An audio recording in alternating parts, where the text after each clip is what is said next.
2,000 people we have helped break into medical device sales here at New to Medical Device Sales. And I just wanted to say thank you to everyone who has allowed us to be a part of your journey. And it's been absolutely amazing to see over the last 2.5 years of all the people we've been able to help not only break into medical device sales, but also be able to go and thrive in medical device sales. It's been amazing to work with individuals with no clinical experience, no sales experience, no background of any sort in sales or medical device sales. We've been able to show that you actually don't need it, that you can get the job by doing the job and being able to do it the right way. And I just want to take a moment to say thank you to every single person who's allowed us to be a part of your journey. I would not be where I am today without Jacob and his program. And I broke into medical device sales using Jacob's course. Jacob's course is just that resource. Definitely one of the best investments that I've done for myself. Jacob McLaughlin is the mentor you didn't know you needed. And I can honestly say it's changed my life forever. Can't wait to help more people break into medical device sales, and can't wait for the next several thousand people we help over the upcoming years. Welcome back to First Year in Medical Device Sales. I am your host, Jacob McLaughlin, and coming to you today with hopefully some knowledge. Hopefully you get a couple laughs.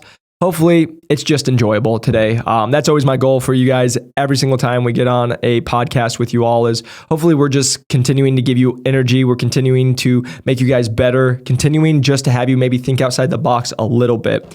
And so what I want to make today's episode about is because, like we talk about, we help people break into medical device sales literally every single day. We actually just announced on our LinkedIn, if you guys haven't seen it, we've now officially broken over 2,000 people into medical device sales. And as of 2024, we are getting our average person broken in 8.5 weeks at $105,502. So officially getting people in at over six figures. Like I always tell people, we're not the kind of team that's just trying to help you break in, because getting in at 50K, 60K, not knowing what you want to do, you can go do that for 3, 6, 12 months. You still might struggle, but it's like, we're not trying to be for that audience. We're trying to be with top performers and people who really want to come in and make a difference. Having helped that many people, we still get on calls with our former members, with current members, people that we continue to help, right? We give over a year access, continue to help these people. And so the reason I'm sitting here telling you that is I had a call with one of the people we helped to break in. And one of the conversations he called me about was just dealing with difficult accounts. And what he talked about was really this one doctor who's really tough to deal with. And so I wanted to make today's podcast just about dealing with tough accounts, tough doctors, tough surgeons, tough employees that you're going to deal with, because I don't think it's something that gets talked about a lot. There's not a lot of people who will go and talk to you about how to navigate these human beings. Again, I just want to make sure that we can provide you value, because again, they'll teach you how to sell. They'll teach you how to, do the training. They'll teach you how to set up your machine or your device. But then they're like, there's no training on what happens when you meet Janie, who hates your life, and you just walked in and she wants to crush your dreams today. The first thing I always let everybody know is, I know there's a lot of different healthcare jobs. I know there's a lot of different industries that you can go into, right? Whether it's a nurse, scrub tech, OR, right? But you can go outside of the industry, right? You can go into construction, everything. But what I want you all to know is, from experience, when I've done this and been around a lot of different people who are in a lot of different industries, one thing I can sit here and tell you is healthcare can be one of the toughest and most toxic areas to be with. And what I mean by that is because I've personally experienced it. You guys have probably experienced it if you are in the industry, is you get a lot of people who just don't want to do any better for their life. They've been here for 10, 15, 20 years. They're making a certain salary, but they don't want to do any more. They're going to sit here and they're going to complain about their life. They don't like it. It freaking sucks. Everyone's the worst. Normally, in my experience, most of them are not that in shape. And before anybody freaks out and be like, well, Jacob, that's mean and all this stuff. Let me just sit here and tell you, I've worked with a lot of high achievers. I've worked with a lot of people as a personal trainer. And what I've personally noticed is a lot of times people will match their bodies. And what do I mean by that? If you have somebody who's very regimented and you have somebody who's very in shape, they usually are like, hey, this is how I do things. I'm a very structured human being. Compared to when I meet people who are 300-400 pounds honestly very sloppy. It's like, what's going on in your life? And usually they aren't paying bills. They're behind. They're barely making ends meet. Their house is a mess. Like everything else goes out of it. And so I just hope you guys know when I say that, that is not an attack at anyone. That is just my personal experience of what I've seen. And just so you all know, and I've seen it in my own family. So I can say that to you all because again, there's just very different human beings. And the reason I'm telling you all that is because a lot of times when you are the rep, you are the pretty girl or pretty guy that walks into the OR room, just from that, people hate you. Then let's add another layer on that is because they all think you make six figures. They think you all make 3, 4, 5, 600 grand or $1 million. They don't know you could be an associate making 60K or barely making enough that they're making, but then they're going to come and attack you. And I saw this so much with scrub techs, OR directors. Materials management was like the absolute most challenging most days. Now, I just want to say one of my biggest accounts, one of the ladies I worked with, she was the absolute best. And it's always amazing to meet really good people. But I wanted to just go into detail about how to navigate this because again, I'm not saying just because of how somebody looks, you can judge a book by cover, but like again, normally by positions, you're going to be able to get a read of it. And so what I just wanted to kind of go into detail about is like, how do you have these conversations with, surgeons, doctors, and the staff? And how are you going to have these conversations? So what I mean by that is this certain individual was at a surgery and they have a larger territory, which is very common for you guys in med device sales, depending on the division. So they had a larger territory and they were an hour from the other hospital where they were having a case. Well, that case that they were currently in was running a little long. So they called the other hospital to let them know that they're running a little bit behind. But as we all know, most hospitals are also running behind. So they told him that they were, let's say, an hour behind and that he was going to be good even if he stayed there another hour and then he could come back because of the timing of everything. He was like, great, awesome. Got done with his case and he's in the car just starting to drive over there. And then the nurse inside the room calls and says, we just put the patient under anesthesia. Where are you? And he's like, I'm so sorry. I'm still over here. I had somebody from your account call. And that surgeon freaked out, went crazy, then went out of his way to call corporate and make a fuss. First off, the first thing I told him is, hey, don't worry about it. It's life. This does happen. If you are in med device sales and you are doing things, it is going to happen. You're going to have surgeries and surgeons. There's a couple things that I can always just tell you guys. Number one, a tip that I always did because I held a massive territory and most of these accounts would never go unless I was there. They would always be like, you have to be there. They would guilt trip you. They would then tell you certain times, and there were so many times I had a TikTok go viral one time because it was me talking about, hey, I called the account, they let me know that it was on time, I told them I could be there at that time, I confirmed it literally 3 hours before that, they said we're all good, I said if anything changes, please let me know. Then I get a call about an hour later of them yelling at me saying, where are you at? And I'm like, I'm getting ready to leave my house. They're like, we're already in the room and the patient's already under and we're already in the surgery. And I'm like, well, I'm a 45-minute drive away because you told me I had 3 hours. And then they were like, oh my gosh, this. And I just was able to let them go through the case. I was able to help them via the phone and just going through knowing your product. Again, why you need to be a specialist. So you could literally be on a phone call and just be talking and go through everything perfectly. Then I made a TikTok that went viral of like, hey, I called, I confirmed, but they told me it was this, but then they called me and lied and said it wasn't this. And then now I'm in trouble because they told me the wrong time. And you can see where that goes. And most reps are shaking their head and they're like, I've been there. So how do you handle a situation like this?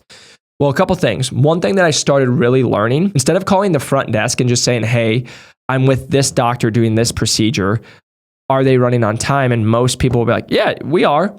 But what you'll learn is most people don't know what's going on in the room. They're not even going to go check for you.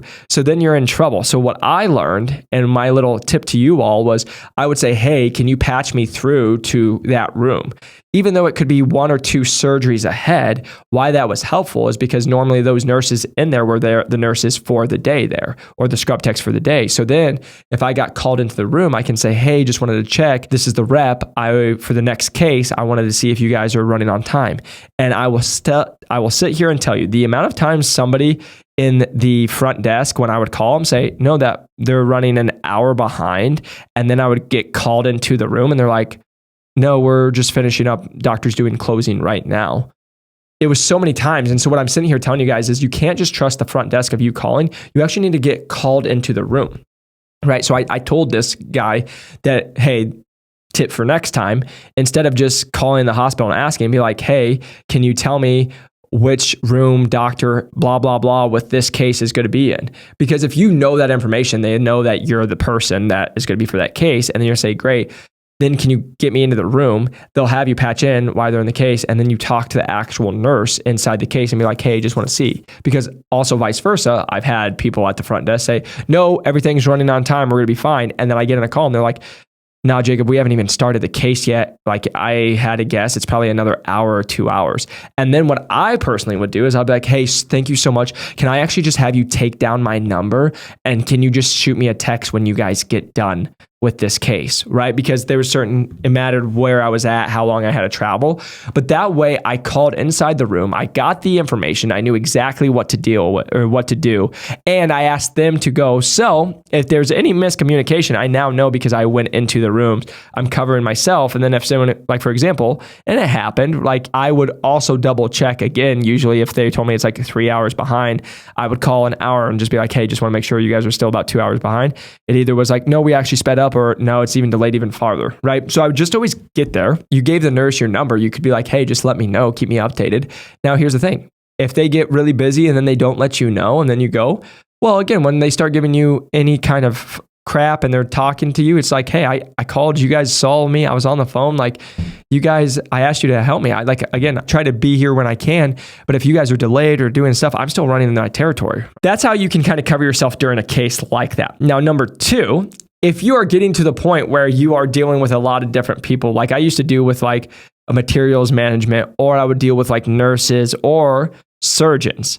They are the tricky ones, right? Because surgeons are who you're trying to deal with. And again, then the surgeons are always like, I need you here at all times and all stuff. But for example, I was with certain nurses and I sold a certain device that a lot of times they didn't want to do anything unless I was there, and they would freak out if the rep's not there and all the good stuff. A couple things I did. Number one, always put my card on our capital equipment that they would use, and I would always put it here, and then I would circle it. And then whenever I was in the OR at that hospital, or I did in-service once a month or whatever it is, I made sure everybody knew that it was there. And so I was like, you can't sit here and tell me you didn't know, because I just did a in-service last month and my card's here. You could have called me, you could have texted me. Did you even try to look, right?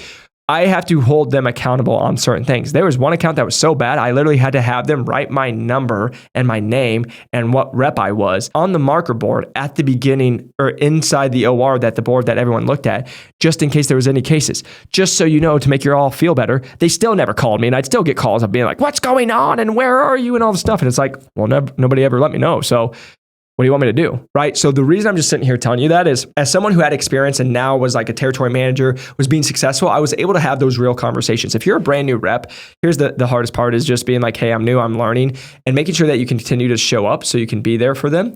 But what I want you guys to really think about is, when I had these really tough conversations up there, would be like, well, I need you here and all this stuff. I would always just hit them with a little smile and I say, hey, I totally understand. I want to be here. But until you guys hit my full quota by you just doing all of my cases, I unfortunately have to go to other places, right? Every time I said that to a nurse or a scrub tech or somebody, like they usually would understand it, because it's like, I have a business I'm doing. If I was ever talking to a surgeon, now let me just sit here and tell you, if surgeons are really pissed off, you have to walk very carefully, because they're going to just be on their time, and there's nothing you're going to say or do that's going to make it feel better.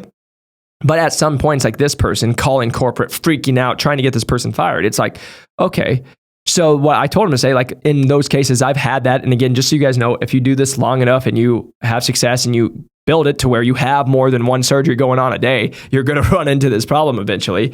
And it's like, you just have to be able to have the conversation with the doctors and the surgeons. But what I learned is you need to relate it to them. So whenever I'd have a surgeon call me pissed off, they'd be yelling at me, they'd be screaming, what's going on, all this stuff. I'd be like, hey doc, like, just so you know, this is what I did. I called them, and then they can freak out and do whatever they want. But for example, in that case, in that scenario where that guy's yelling and freaking out, what I told this person today is like, hey, I'm going to be there. You show up for the case. He's still going to be mad. He's going to be able, not wanting to talk to you. But at the end of the day, this is the conversation you had. Hey, doc, I'm really sorry for what just went on. But I do want to just ask what you would like me to do next time in this situation, that I was at another surgery with another doctor and another patient that was on the table under anesthesia.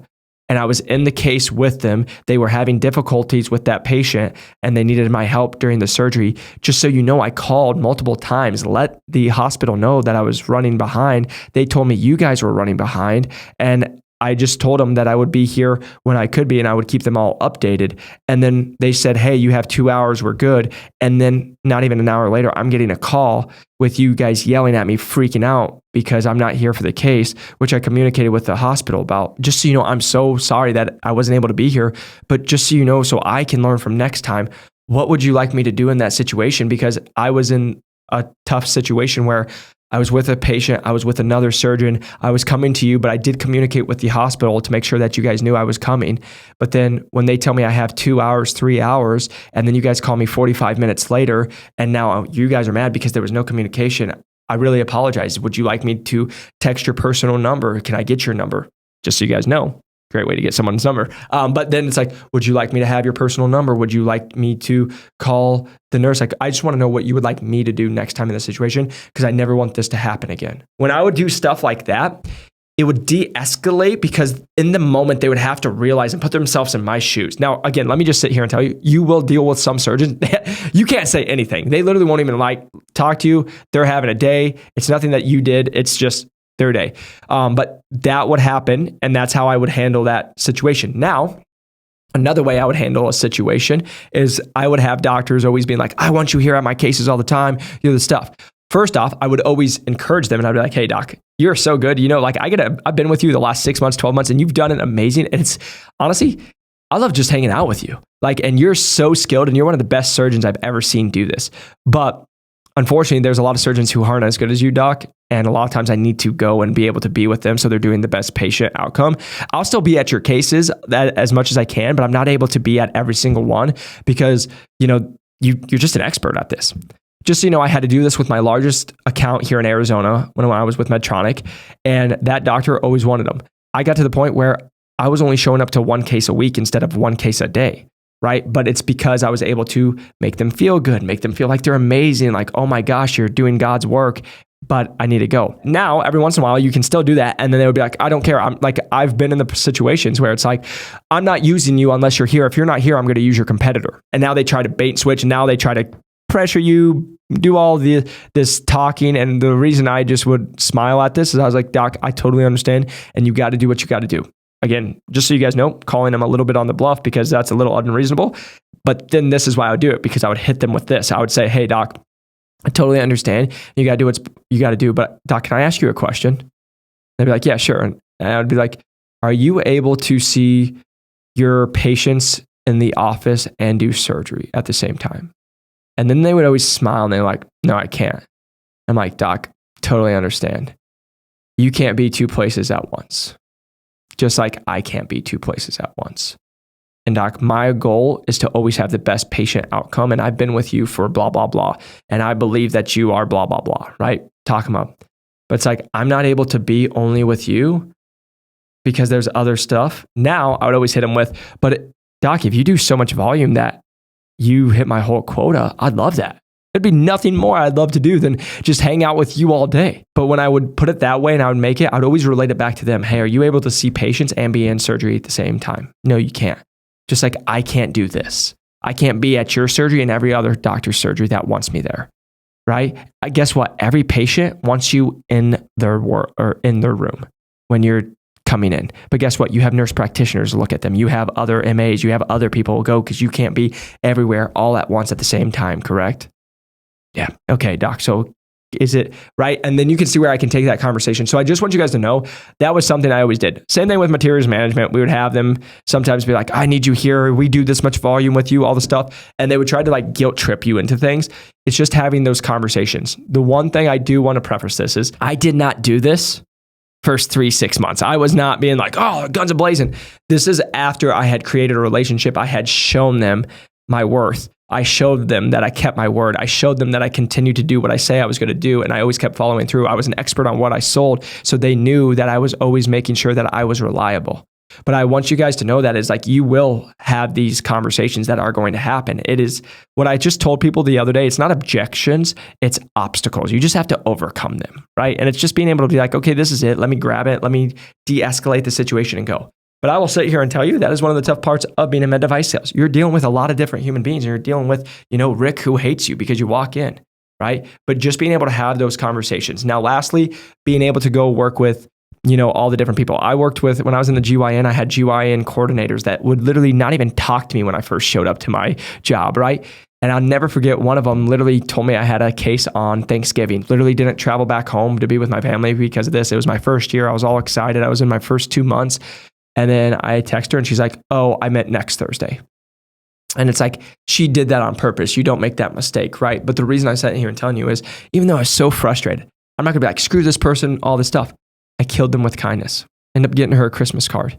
Ended up every single time I saw her, I was like, hey, what's up? And I just killed them with kindness. And just so you all know, by month 6, spun around, she would start texting me, hey, you have cases here. Hey, she started giving me actual competitive cases that she would just schedule me on. And then I'd show up and the doc's like, why are you here? And I'm like, oh, I was scheduled by this. And they'll be like, well, I guess we'll just use you, right? Like there was those things that I made a good enough relationship. But what I'm sitting here telling you, if you're in your first 3, 6, 12 months, you're going to have people that are going to be rough. They're going to be rude to you. They're going to be certain ways. It's just making sure that you kill them with kindness. But for example, that doctor, this associate rep that I was talking to, he's in his first 6 months. This person's freaking out. They're yelling at him, screaming at him. Now, again, there's not much he's going to be able to do, but when you come into that situation, say, I'm so sorry, I will never have this happen again, but doc, what would you like me to do next time in this case, in this scenario? What would you like me to do next time? Because I did reach out to the hospital. I did do that. So I want you guys to see that. But again, going back to difficult staff members in the OR, nurses, scrub techs, again, the first 6 to 12 months, guys, I always make the joke, golden retriever, butt shaking, happy. They yell at you, they throw stuff at you, and you just keep there smiling. You're always going to kill them with kindness. You're going to be as nice as you can. And then again, it wasn't until I was about a year in to be like, okay, guys, I've done this for 12 months. Rick, I'm sick of you being a negative Nancy. Like, how about you shut your mouth, right? Like the reason I say that is because at that time you had a good enough rapport, and then they would be like, oh, okay, right? The reason I'm sitting here telling you is just being able to read human beings. Right? You always need to kill them with kindness. You need to be nice, but at some point you will have to get a backbone that where you can't just have people walk over you, because otherwise they'll be like, you need to be at every case. You need to do this. You need to do that. And then how I was able to grow the territory to have so much success is because killed them with kindness the first 6 to 12 months, did everything they needed me to, showed that I was reliable. And then when it came to, okay, now I need you guys to be responsible for yourself. Right? That's when it comes. So I just hope you guys know, I hope this is helpful. Hope you guys aren't dealing with difficult human beings, but I will sit here and tell you, if you are in medical device sales and you're in it long enough and you do have success, you will deal with difficult people. It's just how you're going to handle it. The reason I made the comments of like when I see people and I can just read them, and I like did personal training and I can tell a lot by how somebody lives on their lifestyle, is I would just know what I'm getting myself into before I walk into, right? Because again, I'm not going to talk about certain things with somebody who's probably barely making $60K and their house is a mess and they're barely making ends meet and they're barely making it here today and they're always negative.